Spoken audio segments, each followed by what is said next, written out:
reactions to these little snippets of banter that I throw at them.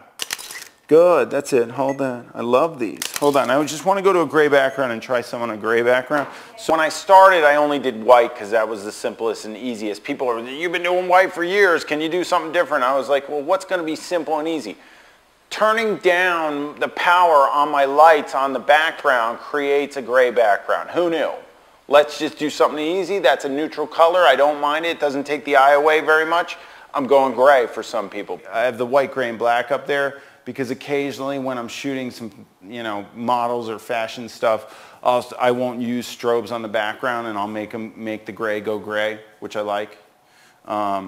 Or if I want, I've got black, which is really dense and can go black. So that's why I do use them on occasion, but generally not for headshots. I don't like the background in the headshot too dark because the subject will fall into it, and I'm not into that. Hold it. So how are you handling the Oscar buzz? Really well. Yeah, good. What it is. Hold that. Good. Nose back this way. Good. Tilt head this way. I want mention in the speech. You what? I want to be mentioned in the speech. I mean, yeah, exactly. Without the headshots, forget it. Guys, so Veronica was amazing, easy to work with. She was very directable. She did everything. She basically took direction really well because she did anything that I wanted her to do.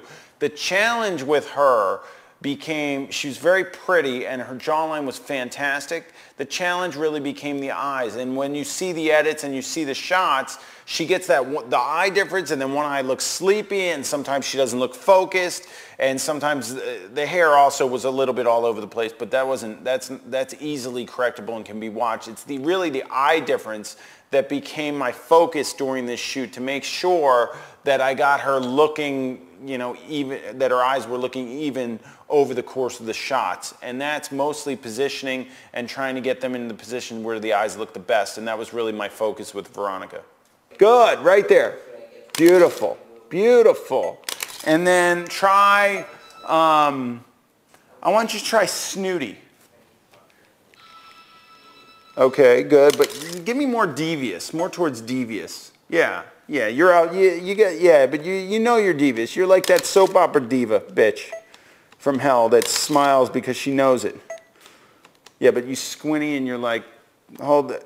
There you go. There you go. Nose this way. Hold that. Nice. Oh my God, she was the best with the words that I've seen in a long time.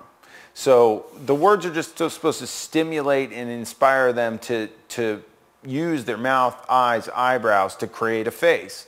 And some people I'll give the words to and their face doesn't change at all. It's like barely changes. It's like you didn't really change anything. You still look perplexed when I said you should look studly.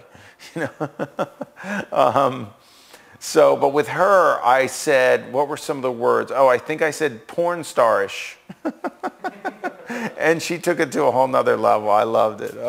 Can you try sultry? Hold that. Good. See, sultry's good. You got that? Good. What about antsy? Hold that. Good. Why would I use a word like perplexed? Because the shot after the perplexed shot is usually laughter, and it's really good. It's really good. And plus I want to see if they'll stretch. I like throwing things from left field, so if they'll go for it, that means I could say anything to them. If they can't handle looking perplexed, then, or they don't go for it, then I don't think they're going to really stretch into, I might have to go a subtler direction with a person like that. How about feisty? She is a feisty little one, isn't she? Yeah. All that.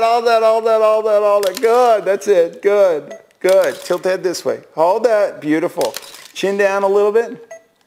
Good. Beautiful. I love it. You're kicking butt. All right. Amazing. See, the words worked so the words were phenomenal for her. Some people wouldn't even, I'll say a word and their face doesn't change at all. They're just not, the two and two don't go together. But if you can try it with somebody like that, you're on fire. I mean, that was amazing. Very good. Guys, so when I first get somebody in front of my camera, generally if they're not thrilled or happy or whatever, they'll make a face like this. The first line I always use, don't look so miserable. Almost creates laughter almost every time. If it doesn't, you got a really serious problem on your hands. Don't look so miserable. They laugh. I shoot it. I got them, and then I can use that throughout the session to make them understand that they need to look upbeat in their headshots. Like, Veronica's a smiler, so that's easy to get her to smile, and she didn't look miserable most of the time, but I can throw that in whenever I want.